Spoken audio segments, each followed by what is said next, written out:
इस कार्यक्रम के पुण्यार्चक हैं निवेदक प्रबंधकारिणी समिति श्री आदिनाथ धाम नंदीश्वर कॉलोनी टीकमगढ़ मध्य प्रदेश। आयोजक सकल दिगंबर जैन समाज टीकमगढ़ मध्य प्रदेश। नमः सिद्धेभ्यः। जय श्री ओम नमः सिद्धेभ्यः। जय श्री ओम नमः सिद्धेभ्यः। सर्वमंगल मांगल्यं सर्वकल्याणकारकं प्रधानं सर्वधर्माणां जैनं जयतु शासनं जैनं जयतु शासनं। पंच परमेष्टि भगवान की आचार्य श्री गुरुवर कुंद कुंद महाराज की आचार्य श्री गुरुवर विद्यासागर महाराज की जगत पूजन निर्यापक श्रवण तीर्थ चक्रवर्ती मुनि पुंग सुधा सागर जी महाराज की।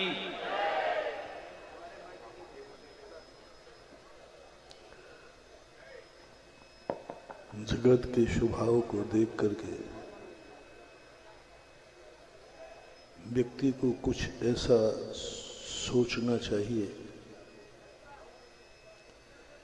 कि जिससे वह व्यक्ति स्वयं उन शक्तियों का भोक्ता बन जाए जो उसके पास हैं। सवाल यह नहीं है कि हमारे पास क्या नहीं है, सवाल यह है जो है उसका हमें पता नहीं है। जो नहीं है उसके संबंध में हम सोचते हैं, लेकिन जो है उसकी हम खबर नहीं रखते। हमेशा व्यक्ति अभाव में जीता है। मेरे पास यह नहीं है, मेरे पास यह नहीं है, लेकिन कभी वो ये महसूस नहीं करता मेरे पास यह तो है, यह तो है। सद्भाव की अनुभूति करना सबसे बड़ा सुख का कारण होता है। जो नहीं है वह बार बार हमारे सद्भाव को नकारता है और सद्भाव की जो शक्तियां हैं उसको कमजोर करता है।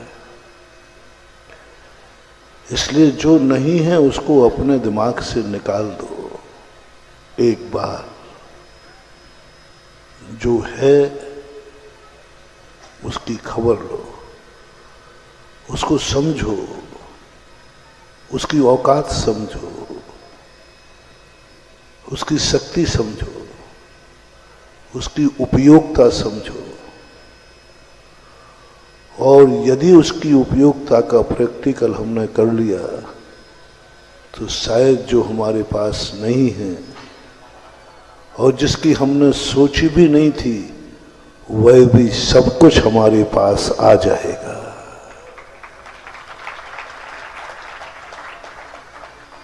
जो मैं सोच रहा हूं वह क्यों नहीं हो पा रहा है, जो मैं चाह रहा हूं वह क्यों नहीं पा रहा हूं, जो मैं करना चाहता हूं वह क्यों नहीं कर पा रहा हूं, उसका मूल कारण है जो तुम नहीं करना चाहते हो वो करना चाह रहे हो। जो कर सकते हो वह करो, जो कर सकते हो उसमें दिमाग लगाओ, उसमें बुद्धि लगाओ, उसके संबंध में सोचो। तुम कर सकते हो, तुम एक कदम चल सकते हो तो एक कदम के संबंध में सोचो। एक कदम हम चल सकते हैं तो एक कदम पर हम सोचें, उस एक कदम की अहमियत समझें, उस एक कदम की उपादान शक्ति समझें। एक कदम हमें एक कदम आगे ले जाएगा। पहले उस एक कदम को हम थैंक्स कहें। एक कदम उठ गया हमारा, और इतने आनंद से भर जाओ, एक कदम उठ गया, यानी एक कदम हम आगे बढ़ गए और एक कदम हमारी मंजिल पास आ गई। बस एक कदम पास आ गई और एक कदम हम आगे बढ़े। हम जहां थे वहां से एक कदम आगे आ गए, यानी एक कदम हमारी मंजिल कम हो गई, पास हो गई। और जैसे तुम्हारे लिए ये अनुभूति में आएगा, आप अपने उस कदम को थैंक्स कहो, आप अपने पुण्य की सराहना करो, आप अपने भाग्य को सौभाग्य कहो। जैसे आप ये अनुभूति करोगे, तब तक पैर कहेगा अभी तो एक कदम और चल सकता हूं। उठाने के पहले बल था कि नहीं, एक कदम भी नहीं उठेगा, लेकिन एक कदम की हमने जैसी प्रशंसा की, एक कदम को जैसे ही हमने थैंक्स कहा, एक कदम चल के जैसे मैंने अवभाग कहा, कदम दोबारा उठ गया। 2 कदम, 3 कदम, पता चला कि हम थैंक्स कहते कहते मंजिल पर पहुंच गए। ये बहुत बड़ी कला महानुभाव, सारी दुनिया भूली है। सारी दुनिया एक क्या सोच रही है, एक कदम चले, अभी तो 100 कदम चलना है। हो अभी तो 100 कदम चलना है। अरे भाई 100 नहीं चलना है, 99 चलना है, एक तो तू चल चुका है। एक की अनुभूति करना है। जैन दर्शन यही कहता है, उस वर्तमान पर्याय की अनुभूति करो। उसने कुछ तुम्हारे साथ किया है,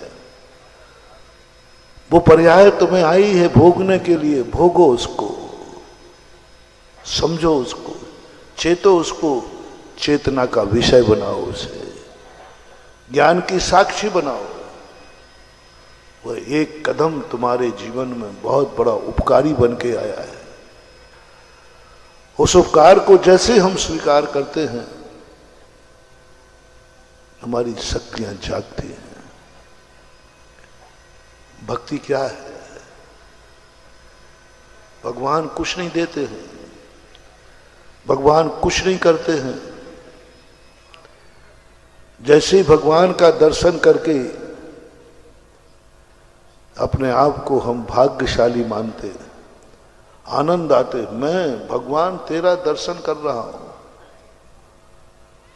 आज तेरा दर्शन मिला है, कल मुझे अपने आत्मा का दर्शन भी मिलेगा। आज मैंने तुझे पा लिया है, कल मैं भी वहां होऊंगा।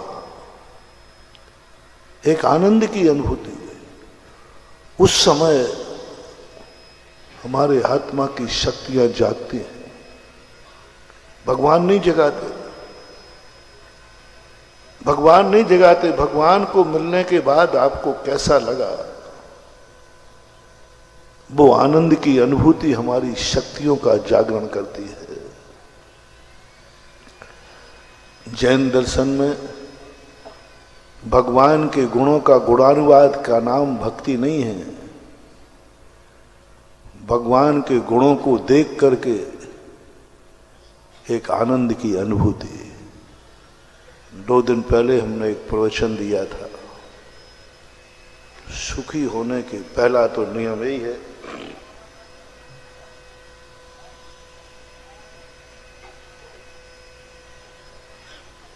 तुम स्वयं समर्थ हो जाओ, तुम स्वयं शक्तिमान हो जाओ, तुम स्वयं पैर पे खड़े हो जाओ।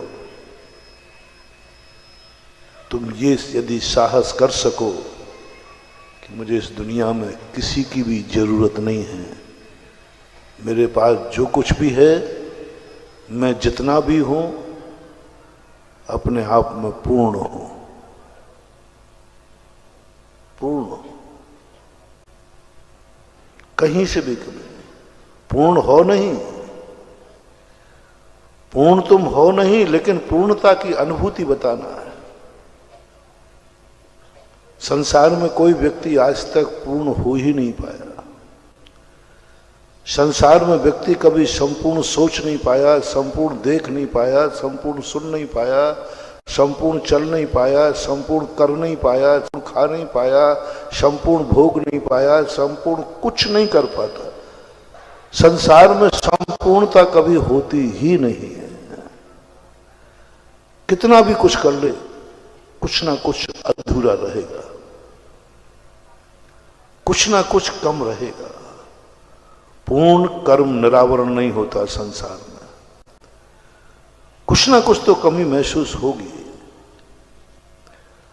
कुछ ना कुछ तो तुम्हें कहने को रहेगा सब कुछ है लेकिन वह नहीं है। ये तो होगा। चक्रवर्ती भी बन जाओ, तीर्थंकर भी, कुछ भी बन जाओ, संसार में जब तक हो कुछ ना कुछ रहेगा। तुम्हारा ज्ञान भी सब कुछ नहीं जान पाएगा, कुछ तो बाकी रहेगा। अवध ज्ञानी है, मना पर्याय ज्ञानी है, तो भी वे संपूर्ण को नहीं जान सकते। असर्व पर्यायेषु असर्व द्रव्य असर्व गुण। पहले तो ये नियत करना, जो तुम दौड़ रहे हो आकाश का छोर पाने के लिए दौड़ रहे हो। क्षितिज को आज तक कोई छू नहीं पाया। क्षितिज बोलते हैं आकाश को। अपन एक स्थान पर खड़े होकर देखें, आकाश कहीं ना कहीं झुका हुआ दिखता है। ऐसे लगता है कि आकाश का छोर यहीं ललितपुर में ही होगा शायद। इधर देखो तो यहीं दिखता है, पास में ही है। लेकिन आज तक कोई भी व्यक्ति आकाश का छोर नहीं पा पाया। है ही नहीं, छोर हो तो पा पाओ, छोर हो तो पा पाओ। ये भ्रम है कि आकाश ऐसा मंडलाकार है, लेकिन और उसको पाने के लिए जितने भी अपन जीवन में पाना चाहते हैं, तुम्हें एक दिन पूर्ण होकर के पूर्ण की अनुभूति करेंगे। ये कल्पना है तुम्हारी, भ्रम है, असंभव है। लेकिन पूर्णता की अनुभूति हो सकती है, पूर्णता की अनुभूति हो सकती है। एक बार बादशाह ने बीरबल से कहा, जाओ पृथ्वी का मध्य निकाल के लाओ। पृथ्वी का मध्य कहां है? अब कौन व्यक्ति है जो पृथ्वी का मध्य निकाले? पर बीरबल तो बीरबल थे। उन्होंने कहा भगवान निकल जाएगा राजन, कौन सी बड़ी बात है, पृथ्वी का मध्य निकल आएगा। साहब उसके लिए धन खर्च होगा। बोले कराओ, कितना खर्च करना?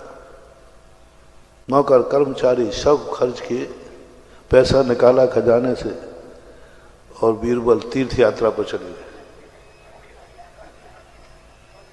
छुट्टी वैसे ही नहीं मिलती मंत्रियों को, काम से गया हूं साहब तीर्थ। बोले किसी ने पूछा क्या कर रहा है, कहां जा? बोले साहब वो मध्य नाप रहा हूं, इस एंगल से, सम्मेद शिखर वाला एंगल है ना, सारे एंगलों से थोड़ा बहुत नाप करके कागज की पूरी करके साल 6 महीने में घूम घाम करके बीरबल लौट आया। बोले राजन गजब हो गए, गजब हो गए। बहुत रहा कि जो आपकी मति ऐसी हो गई, आपका महल का जो आंगन है ना, उन्होंने कील ठोक दी। बोले पृथ्वी का यही मध्य है। अभी तक अपन को पता ही नहीं था कि अपना महल पृथ्वी के मध्य में है। और जो लोग बीरबल के विरोधी थे, उन्होंने कहा राजन क्या सबूत है, ये झूठ बोल रहा है कि सही बोल रहा है, क्या सबूत है, प्रमाण दो। पूछो किस दिशा में कितने किलोमीटर पृथ्वी है, कितने किलोमीटर पृथ्वी है। पहले इसने पृथ्वी नापी है कि नहीं नापी, इसके देखे जाएं। ये तीर्थ यात्रा करने में आता, हम लोग निगरानी में थे। बोले साहब मैं तीर्थ यात्रा में कुछ नहीं कर रहा था, अब सामने भगवान मिल जाए तो नापने गया तो नमस्कार कर लिया। अब सब में शिखर की पहाड़ी से नापना था, तो मैंने सोचा कि चलो आए हैं तो वंदना कर देते। सबने प्रश्न उठा दिया, क्या सबूत है कि यही मध्य है? बीरबल ने कहा, राजा साहब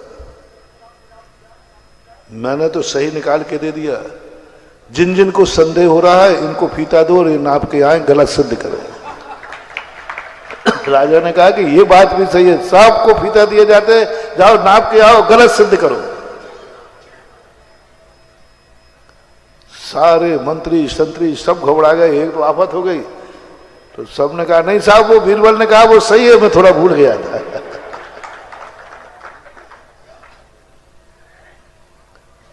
एक व्यक्ति ने कहा, राजा साहब थोड़ा अब हम लोगों के तो हो गई, अब बीरबल से पूछो कि इनके पास सबूत क्या है कि यही मध्य है, कोई होगा वकील। बीरबल ने कहा चलो राजन बताते। बिना सबूत के, मैं आपका मंत्री हूं, बिना सबूत के कुछ बोल ही नहीं कर सकता। ठीक पृथ्वी के आंगन में ले गए जहां कील गड़ी थी, बोले राजन साहब ऊपर देखो, ऊपर देखो, चारों तरफ आकाश, अपना सिर ठीक मध्य में आ रहा है कि नहीं? आप देख रहे, छात्र दिखेगा, आकाश मंडल क्या दिखेगा, और आप बिल्कुल ठीक मध्य में नजर आ रहे। आप देखिए, आप लोग भी देख ले, टीकमगढ़ भी मध्य में ही है। और नहीं हो तो कोई पंडाल में बाहर जाके देख ले, अपना ध्वजारोहण ठीक इस दुनिया के मध्य में हुआ है, वहीं खड़े होकर देखना है।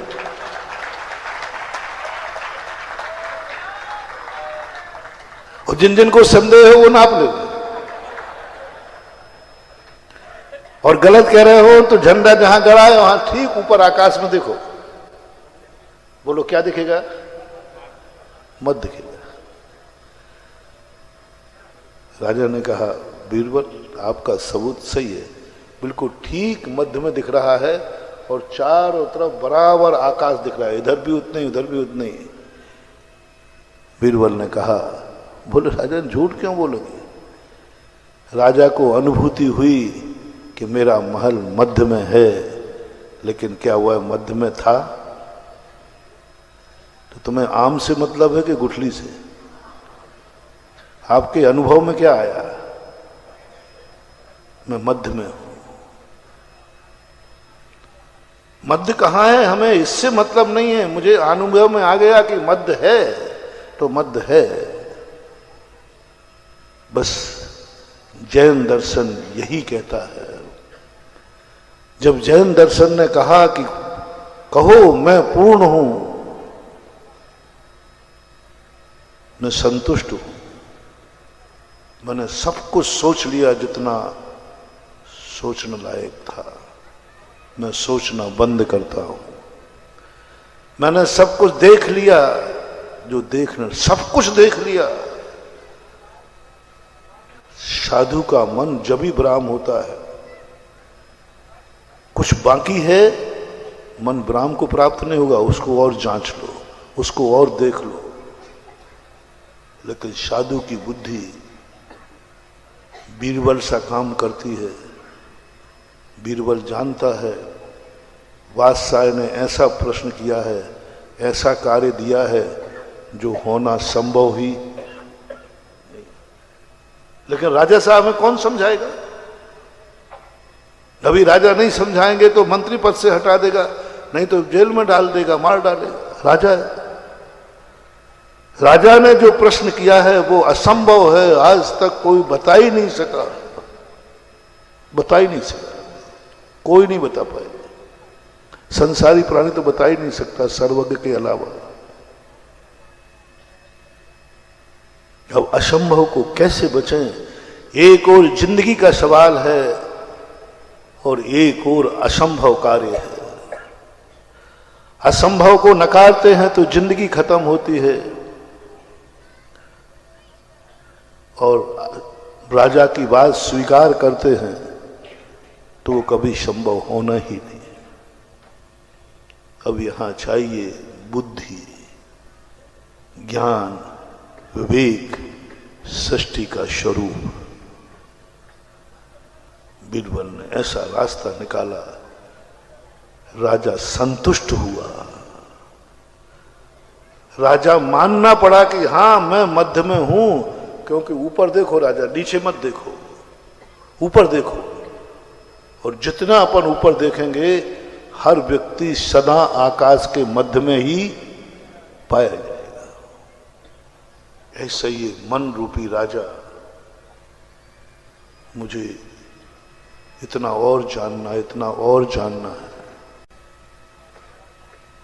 ज्ञानी कहता है, बीरबल का ज्ञान कहता है, सम्यक दृष्टि का ज्ञान कहता है, जो है, जो तूने सोच लिया है ना, जो तूने जान लिया है ना, उससे ज्यादा दुनिया में कुछ है ही नहीं। उससे ज्यादा दुनिया में कुछ है ही नहीं। पूर्ण हो गया तो सब कुछ जान चुका, अब जानने को कुछ बचा ही नहीं है ही नहीं जानने लायक कुछ। बस ये अनुभूति अपने मन को कराना है। हम मन को एक बात कह देते हैं, अभी तो और है, तो मन कहता थोड़ा दौड़ो, और है तो पाओ। मृग मरीच का जैसे हम भटक भटक के जीवन का अंत कर लेते। मन को समझाओ, मन कहता है कुछ और सोचो, बोले कुछ है ही नहीं, जितना था मैं सोच चुका हूं, सब सोच चुका हूं। एक भी ऐसी दुनिया की पर्याय नहीं है जिस पे हमने न सोचा हो, न भोगा हो। पंच परावर्तन का दृश्य पूज्यवर पूज्यपाद स्वामी ने दिखा करके इन मन को संतुष्ट कर दिया। पंच परावर्तन जब व्यक्ति पढ़ता है मन संतुष्ट हो जाता है। बात तो सही है, सब कुछ जान चुका, कुछ और दिखाओ। बोले क्या दिखाओ? जो देखने लायक था वो मैं सब देख चुका हूं। पूर्णता की अनुभूति करो। देख नहीं पाए, देख भी नहीं पाओगे, असंभव है। अनादिकाल से जितना देखने लायक गेय था मैं पूर्ण कभी देख नहीं पाया, देख नहीं पाऊंगा। लेकिन आंख जब ही मानेगी जब उसको ये अनुभूति हो जाए जितना देखना था मैं देख चुका, उसके बिना नहीं मानेगा। ये समझाना है आंख को। आंख झुकेगी नहीं, आंख नासा दृष्टि नहीं होगी। ये आंख बहुत चंचल है, भगवान से भी ज्यादा कुछ देखना चाहती है। सपोज कीजिए आप भगवान का दर्शन कर रहे हैं। भगवान का दर्शन सर्वश्रेष्ठ है कि नहीं? बोलो, भगवान के दर्शन से अच्छा दर्शन किसका है? किसी का नहीं। पक्का? एकदम पक्का कहना। भगवान के दर्शन से अलावा किसी का दर्शन नहीं। और तुम्हारी आंख भगवान का दर्शन कर रही है और तुम आंख को कह रहे हो। लेकिन आंख की नीयत बताऊं? टनाटन जादूगर। देखो आंख आंख आंख कितनी देखो। तुमने कहा देख आंख भगवान का दर्शन करिया, इससे बड़ा कोई दर्शन नहीं होता। उसी समय कोई परिक्रमा लगा करके बाजू से आ रहा है तो तुम्हारी आंख भगवान पे टिकी रहेगी कि उस परिक्रमा लगाने वाले पे चली जाएगी? झूठ बोले कौआ काटे। तुमसे पूछा क्यों भाई क्या बात, परिक्रमा किसने लगाया रहा? कौन लगा रहा? मैंने देखा है। तो तुम भगवान को देख रहे थे कि परिक्रमा वाले को देख रहे थे? यानी आंख की अंदर की वासना है कि भगवान से भी बड़ा कोई दर्शन है, तभी तो उसकी आंख परिक्रमा लगाने वाले पर चली। तुम भगवान का दर्शन करने गए थे और मंदिर में किन किन का दर्शन कर लेती है तुम्हारी आंख। भगवान के दर्शन करते करते वो साइड में क्यों देखा उसने? क्योंकि उस आंख को पूर्णता की अनुभूति भगवान में नहीं हुई। उसने नहीं माना आंख ने कि सर्वश्रेष्ठ भगवान ही है। जिसने भगवान को देख लिया अब कुछ देखना बाकी रही। ये अनुभूति कराना, अब कुछ नहीं देखना बाकी रहा क्योंकि मैंने भगवान को देख लिया। दृष्ट्वा भवन्त मणिमेष विलोकनीयम नान्यत्र तोष मुपयाति। क्या बात है, कैसा पाखंड, कैसा छलावा। हम भगवान को देखने के बाद भी हमारी आंख में कुछ और देखने की ललक है, कुछ और देखना चाहती है। वो भी ढूंढ रही है कि नहीं महाराज की बातों में मत आना, भगवान से भी अच्छी दुनिया में कोई चीज है, देख ले कहीं वो परिक्रमा लगाने वाला तो नहीं है जो भगवान से भी अच्छा हो, जो भगवान से भी ज्यादा सुख देता हो। जो भगवान के दर्शन में सुख नहीं मिला वो परिक्रमा लगाने के देखने से सुख मिलेगा, ये अभी वासना तुम्हारे अंदर भरी हुई है, ये संस्कार तुम्हारे अंदर भरा हुआ है, ये जिजीविषा महत्वाकांक्षा तुम्हारे अंदर भरी हुई है, अन्यथा तुम दिख नहीं सकता। कौन परिक्रमा लगा रहा, मैं कुछ जानते ही नहीं। भगवान दृष्ट्वा भवन्त मणिमेष विलो नान्यत्र तोषमुपयाति जनस्य चक्षु। अच्छी वस्तु को देख करके कौन बुरी वस्तु को देखना चाहता है, कोई नहीं देखना चाहता। इसका अर्थ समझो, बस यही सबसे बड़ी साधना है कि आंख पूर्ण देख नहीं पाएगी और पूर्णता की अनुभूति कराना है। और देख ले भगवान, देख ले ना, इससे अधिक कोई दुनिया में अच्छी चीज नहीं है, यही पूर्ण है, यही संपूर्ण है। जैसे ही आंख तुम्हारी देखेगी दुनिया परिक्रमा लगाती रहेगी और तुम्हारी आंख अनिमेष प्रभु पर टिकी रहेगी। जिस दिन कभी ऐसा हो जाए उस दिन आंख धीरे धीरे धीरे झुकते झुकते नासा दृष्टि पे आ जाएगी और तेरी दृष्टि और भगवान की दृष्टि एक समान। कोई फोटो उतारेगा तो संदेह करेगा कि ये भगवान है कि ये भगवान है, दोनों की नासा दृष्टि है।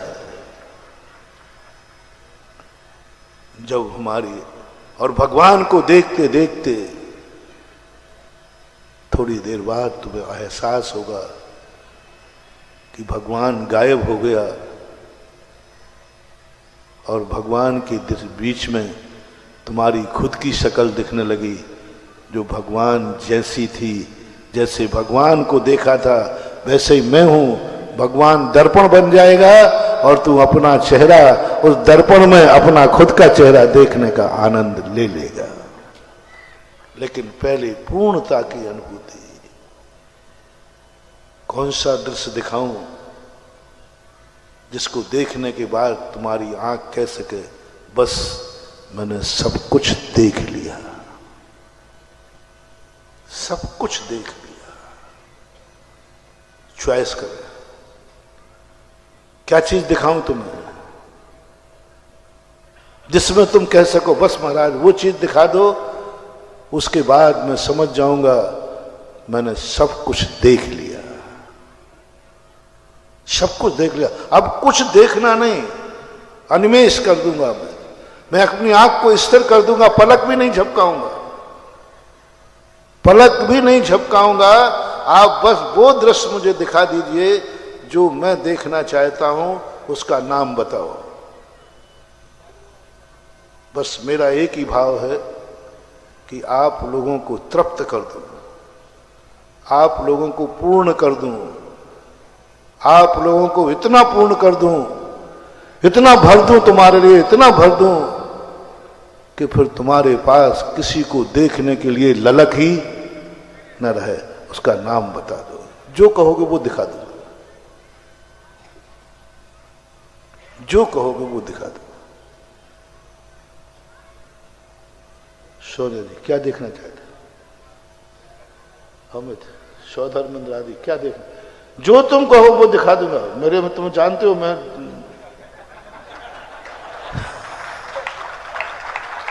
चलो आज मैं तुम्हें किमिक्षिक वरदान दे रहा हूं।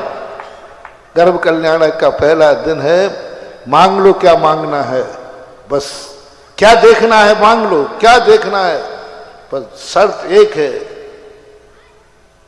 उसके बाद फिर कुछ भी नहीं देखोगे। यदि कुछ भी देखने का भाव आया तो जो दिख रहा है ये भी दिखना बंद हो जाएगा। ऐसे थोड़ी, नहीं तो कोई कह दे कि साहब मुझे वही वाली बात। यदि तुमने उसके बाद कुछ देखने का भाव किया तो जो दिख रहा है ये भी देखना बंद हो जाएगा। अब बोलो क्या चीज देखना चाहते हो? तो अंतिम इच्छा बताओ, अंतिम इच्छा बताओ कि यह देखने के बाद मैं देखना बंद कर दूं। मुझे नहीं लग रहा है कि मैं टीकमगढ़ के पंडाल में बैठा, मैं तो समझ रहा हूं ललितपुर के पंडाल में बैठा हूं। और पंडाल की स्थिति देखी जाए तो ललितपुर से ज्यादा अच्छा पंडाल है।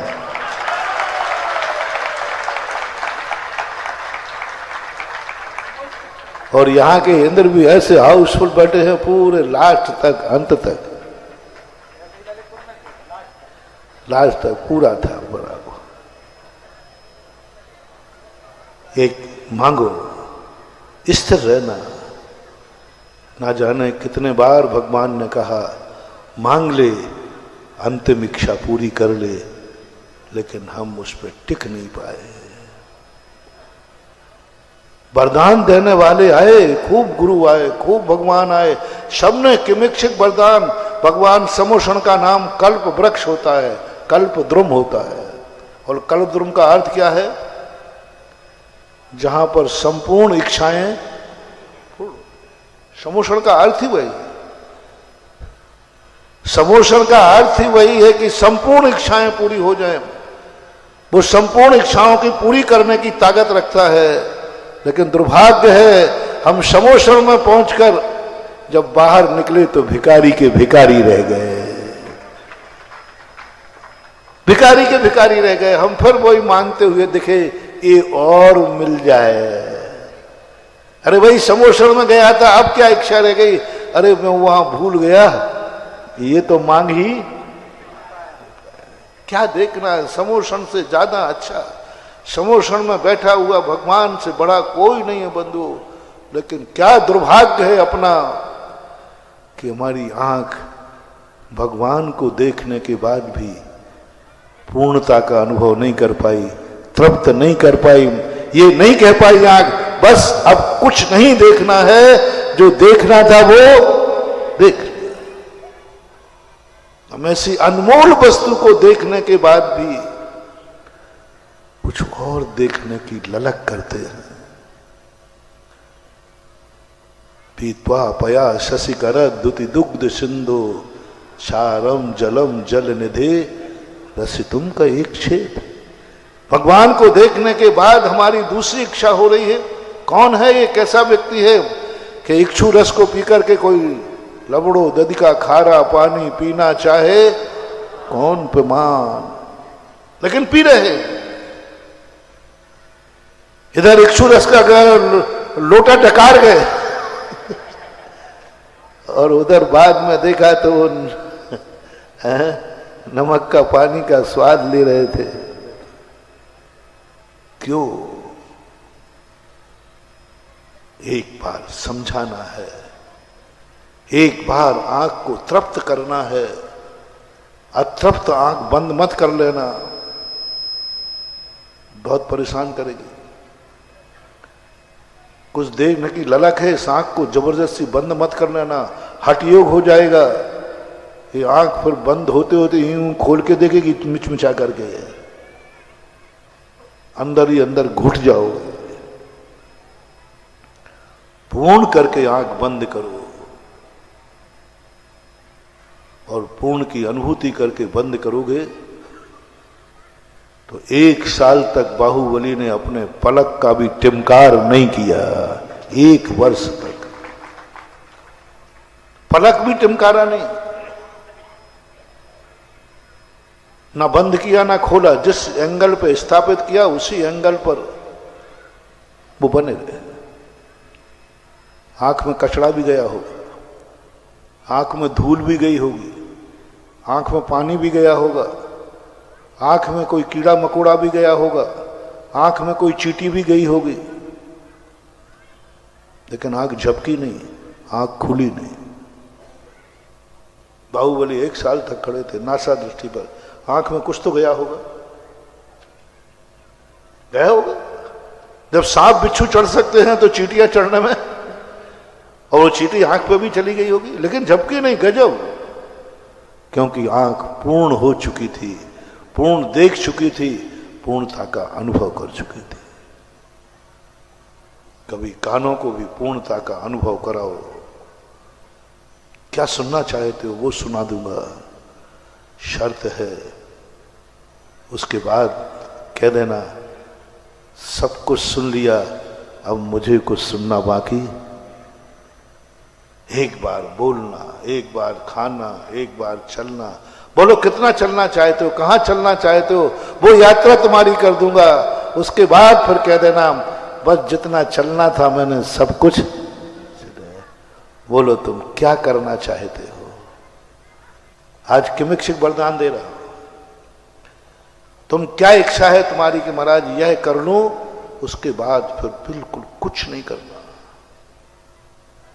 बस इतनी सी इच्छा पूरी है, बस ये इच्छा पूरी हो जाए। मांग लो आज किमिक्षिक वरदान।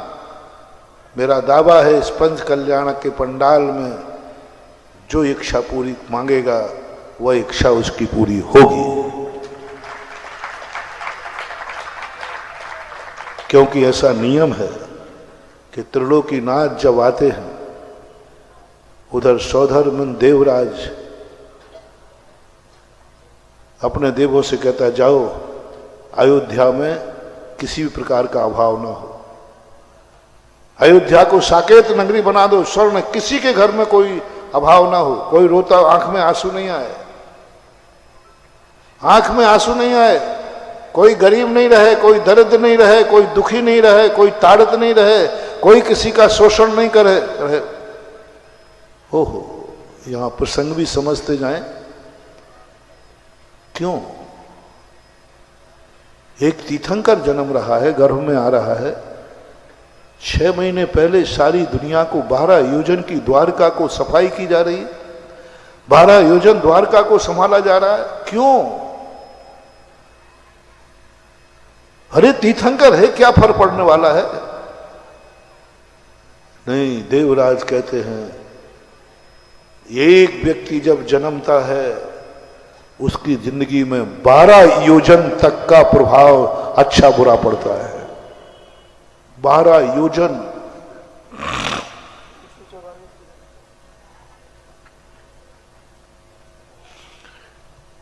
एक 144 किलोमीटर के घेरे में कोई भी घटना 6 महीने के अंदर घटेगी, उसका प्रभाव आने वाले बालक पे पड़ता है। 144 किलोमीटर के अंदर कोई पाप नहीं होना चाहिए, कोई व्यसन नहीं होना चाहिए, कोई शराबखोरी नहीं होना चाहिए, कोई जुआ नहीं होना चाहिए, कोई नशा नहीं होना चाहिए, कोई किसी को गाली नहीं देना चाहिए, कोई गरीब भिखारी नहीं होना चाहिए, कोई दुखी नहीं होना चाहिए। 144 किलोमीटर के लिए, एक जीव को संभालने के लिए। यदि 144 किलोमीटर के अंदर किसी को दुख हुआ तो बालक दुखी हो जाएगा। 144 किलोमीटर के अंदर किसी ने क्रोध किया तो बालक क्रोधी हो जाएगा। 144 किलोमीटर के अंदर किसी ने नशा किया तो बालक नशेड़ा हो जाएगा। 144 किलोमीटर के अंदर किसी ने रात में खाया तो बालक रात में खाने वाला हो जाएगा। 144 किलोमीटर में किसी ने पाप किया तो बालक पापी हो जाएगा। कितना बड़े मैदान की सफाई की जा रही है, कितने बड़े मैदान को संभाला जा रहा है। मुझे समझ में नहीं आई, एक बालक का जन्म लेना है, नाभि राय के घर में जन्म लेना, और दूसरी बात कौन सा बिगड़ेला महाबालक जन्म ले रहा है? 10 भवों का संस्कारित, 10 भवों का संस्कारित, जिसको दुनिया की कोई ताकत बिगाड़ नहीं सकती, कोई ताकत बुरा नहीं कर सकती, कुछ नहीं कर सकती। उसको क्या करेगा? खड़ा सोना है, खड़ा सोना है कौन? लेकिन नहीं, सावधानी रखो। देवराज को कहना चाहिए कुछ क्या फर्क पड़ता है, कुछ भी होता रहे, कोई फर्क पड़ने वाला नहीं। देवराज कहता नहीं, सावधानी रखो, हो सकता है। जब देवराज इंद्र कुबेर आदि महान तद्भव मोक्ष एक भव मोक्षगामी जीव बाद मोक्ष जाते हैं, वे लोग इतनी सावधानी इतनी चिंता कर रहे हैं, 144 किलोमीटर के एरिया को सफाई कर रहे हैं। क्या मामला है? नाभि राय के यहां बेटे को जन्मना है कि पूरी अयोध्या में जन्मना है? 12 आयोजन की अयोध्या थी। इस संबंध में एक बहुत अच्छा जोक आता है।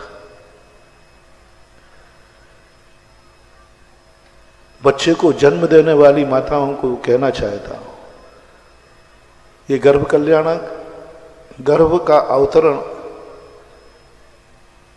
एक गुप्त क्रिया है, किसी को बताई नहीं जाती कि मेरे पर गर्भ में आ रहा है, और डिंडोरा भी कोई नहीं पीटता।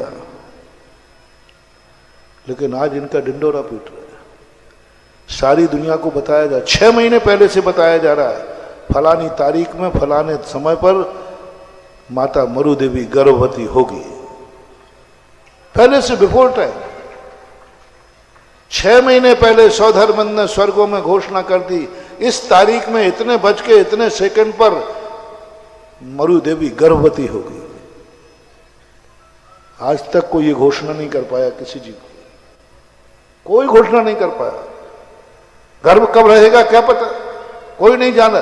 लेकिन एक बालक की घोषणा 6 महीने पहले कही जा रही, गारंटेड, मैं सेकंड टू सेकंड, इतने बज के इतने सेकंड इतने समय पर यह जीव माता गरु देवी के गर्भ में आएगा, माता मरु देवी गर्भवती होगी। क्यों डंडोरा पीटा जा रहा है? आजकल की तो महिलाएं हैं, गर्भ को छुपाती और है, और एक माता वो है जिसका गर्भ का डिंडोरा 3 लोक में पीटा जा रहा है। आने के पहले ही पीटा जा रहा है, आने के बाद तो फिर और ढोल नगाड़े बजेंगे। और एक तुम हो, मुझे इसलिए मालूम चला कि एक महिला का मंदिर जाने का नियम था, बच्ची थी, नियम लिया था, शादी हो गई। शादी के बाद वो 5-6 महीने मंदिर नहीं गई। तो महाराज जी मैं मंदिर नहीं गई 5-6 महीने। तो मैंने क्यों? बोले महाराज शर्म लगती थी। मैंने किसकी? बोले प्रेग्नेंट बोलते, क्या बोलते, गर्भवती थी इसलिए। ओहो, मैंने कहा मां बनते समय शर्म तो शादी करते समय करती तो बात बनती है।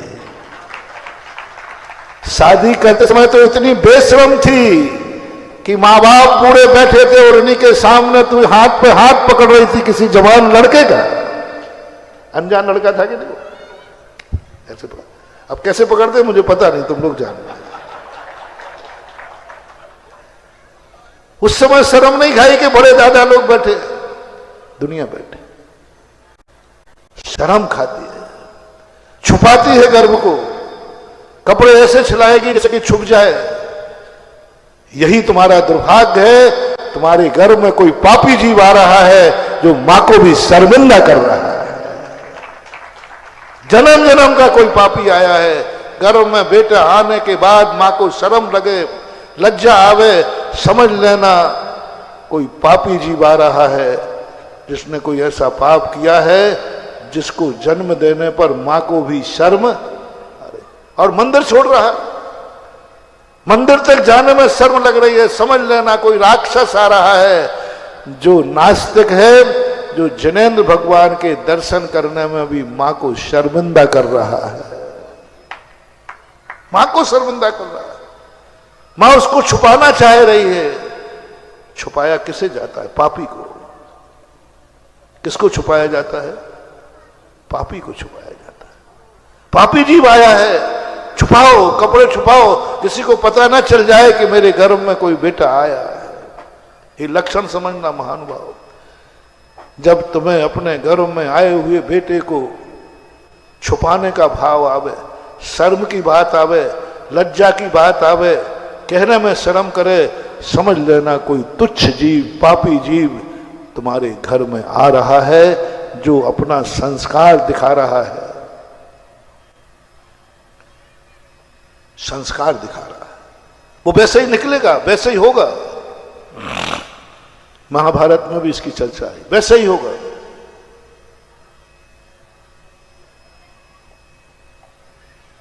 पांडु आदि, धृष्टराज आदि के जन्म के समय की कहानी ऐसे ही है। लेकिन आज माता मरु देवी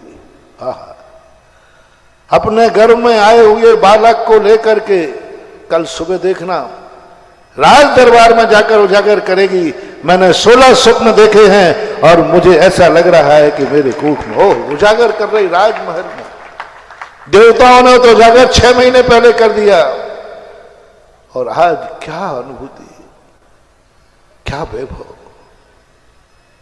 मां तुम पूज्य बन रही हो। नारी दुनिया में 2 ही स्थानों पर पूज्य है बस। शादी होती तब नहीं, तब तो पुजारन बनती है। शादी होने के बाद जब लौटती है ना, ससुराल आती है, तो दिन भर लोगों के पैर छू के उसकी कमर दुखने लग जाती है। ये तेरी सासू माँ है, ये बुआ सासू है, ये का मुझे जाना है, चाची सास है, ये मौसी सास है, ये मामी सास है, वो सब के धोख देते थे बेचारी। और जब तेरी कुख में लाल आता है तो तुझे पुजारन से पूज्य बनाता है, पूज्य बनाता है। या तो हारिका बन के पूज्य बनोगे या मां बन के पूज्य बनोगे, और कोई तुम्हें पूजने वाला नहीं है। बेटा पूज्य बना दो, और पूज्य बनते समय शर्म नहीं, लज्जा नहीं। पूज्य बनना तो गर्व की बात है, शर्म की बात नहीं। या तो फिर पूज्य बनने में तुम्हें शर्म है तो हारिका बनो। हारिका माता बनना गर्व की बात है कि शर्म की बात है? बोलो ना, बस 2 ही माता में से एक माता बनो। या तो हारिका माता बन के गर्व करो, और या बेटे की मां बन करके गर्व करो। ये दोनों माताएं शर्म की नहीं है, लज्जा की नहीं है, ये अपने आप में गर्व की बात है कि मेरे कुख में कोई बेटा आया है। संस्कारों की बात मैं कर रहा था। 144 योजन का संस्कार,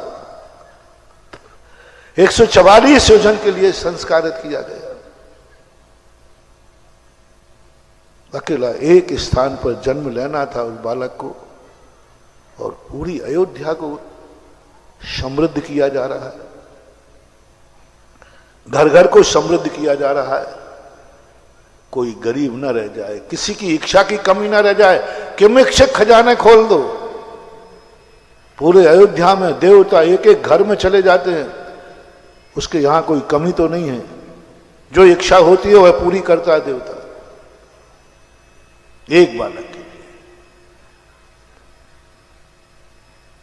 एक बालक। और पूरी अयोध्या के बाद फिर महल में आता है, पूरे महल को पवित्र करता है। फिर 6 महीने पहले से 56 कुमारियां, 6 महीने पहले से मां कहीं रोना देवे। अभी गर्भ में आया नहीं है, 16 स्वप्न दिखा दिए। गर्भ कल्याण का आज है, तो अपन भी तो अभी बिफोर टाइम है। 6 महीने पहले कहीं मां रोना देवे,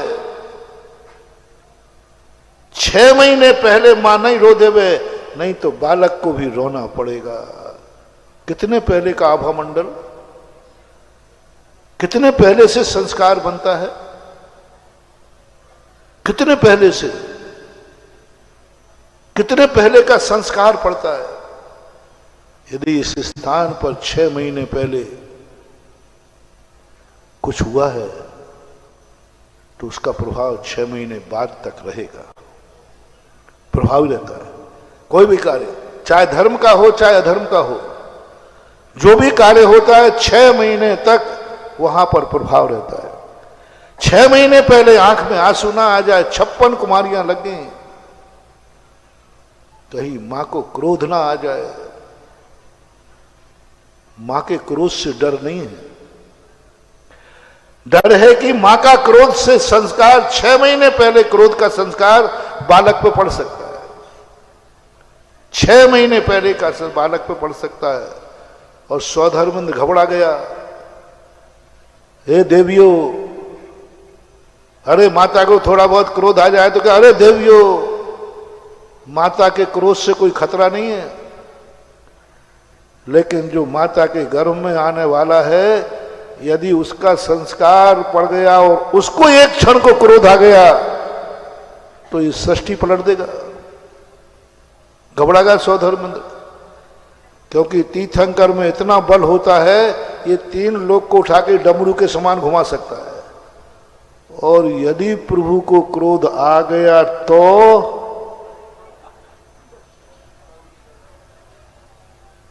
जाओ देवियों, माता के क्रोध का संस्कार नहीं पड़ना चाहिए, आ सकता है क्रोध मां। बताते हरिवंश पुराण में एक बार नेमिनाथ को क्रोध आया था। हालांकि वो क्रोध थोड़ा चढ़ा दिया था तो सारी द्वारका कांप गई थी, सारी द्वारका कांप गई थी। श्री कृष्ण भी कांप गए थे। नाग सैया पर लेट करके शंख बजा दिया और हाथ की उंगली से नहीं, पैर के अंगूठे से चक्र घुमा दी। वो हरिवंश पुराण में पढ़ लेना। खतरनाक होता है क्रोध। चाहो क्रोध नहीं आना चाहिए। मां कहीं अभक्ष ना खा लेवे, मां कहीं गलत चीज ना देख लेवे। 6 महीने पहले से कोई गलत चीज देखने में नहीं आए। सामने कोई गलत चीज आ जाए, देवियां को पर्दा डालना है, कहीं मां की आंख की दृष्टि न पड़ जाए, उसके आंखों को संस्कारित किया जा रहा है 6 महीने पहले से। कहीं बुरा ना देख लेवे, कान में बुरे शब्द ना आ जाए, देवियां लगी हैं, कोई शब्द आ जाए उसको वहीं रोकना है, मां के कान में ना आ जाए, मां के हाथों से कोई गलत कार्य ना हो जाए, मां के द्वारा कोई गलत भक्षण ना हो जाए। एक छोटा सा गलत चीज खा ली, मां की थाली को देख रहा है, कोई गलत ना खा ले में मां। पूरे परिवार के अंदर, पूरे अयोध्या के अंदर संभाला जा रहा है एक बालक को। इस गर्भ कल्याणक का इसलिए डिंडोरा पीटा जा रहा है कि आप सब देख लो, एक बालक को जन्म देने के लिए क्या क्या करना पड़ता है। एक मां बनना कोई हंसी मजाक नहीं है, कोई गाजर मूलियों को जन्म देना नहीं है। एक बालक का जन्म कैसे होता है, ऐसे संस्कार बांध करके करो। जब तुम्हारे लिए, चलो तुम्हारा बालक इतना बड़ा नहीं है, कोई कम से कम इतना कर सको कि तुम्हारे घर में यदि बहुत अच्छा बालक जन्मना, पूरे जगत का देवता जन्मना है, पूरे नगर का प्यारा जन्मना है, पूरे नगर में उसकी इज्जत हो, नगर में शान हो, सारा नगर उसे अपने सिर पर धारण करे, तो एक काम करो, अपने नगर में मां बनने के पहले, पिता बनने के पहले नगर के हर दुख दूर कर दो, हर दुख दूर कर दो। किसी को गरीब मत रहने दो, किसी को रोने मत दो, किसी के सबके अभाव पूरे कर दो। कोई भी व्यक्ति यहां हमारे नगर में गरीब नहीं रहेगा, क्योंकि मेरे यहां बालक का जन्म होने का मन बनाया है। बालक का पूरे नगर को, सब नगर में से पापाचार, अत्याचार सब दूर करने का प्रयास करो पहले, यदि हो सके तो, कर सको तो करो। एक बार गुजरात में किसी ने रथ यात्रा निकाली, गजब की रथ यात्रा। मैं बिहार कर रहा था, रणथंबोर, वहां रणकपुर तरफ 100-150 किलोमीटर की रथ यात्रा थी। सेठ जी ने कहा कि मैं इतने ठाठ बाट से रथ निकालूंगा, ना जाने कितने लोग मुझे बद्दुआ देंगे कि देखो ये धर्म के कार्य कर रहे हैं, यहां हम भूखों मर रहे हैं, देखो ये लोग धन का। उन गरीबों की बद्दुआ मुझे नहीं मिलना चाहिए, क्योंकि गरीब तुम्हें सुखी देख करके दुखी होता है। यदि किसी के यहाँ कोई मर गया हो और तुम नाचो तो, बाजी बजाओ तो अपने घर में, तो वो क्या कहता है? उसके घर में नहीं, अपने घर में। लेकिन पड़ोसी हो तो भी कहते भैया बाजे बंद, क्योंकि पड़ोसी की यहाँ गमी हो गई। मेरी रथ यात्रा, मेरा ठाट बाट देख करके ये सब लोग क्या करेंगे?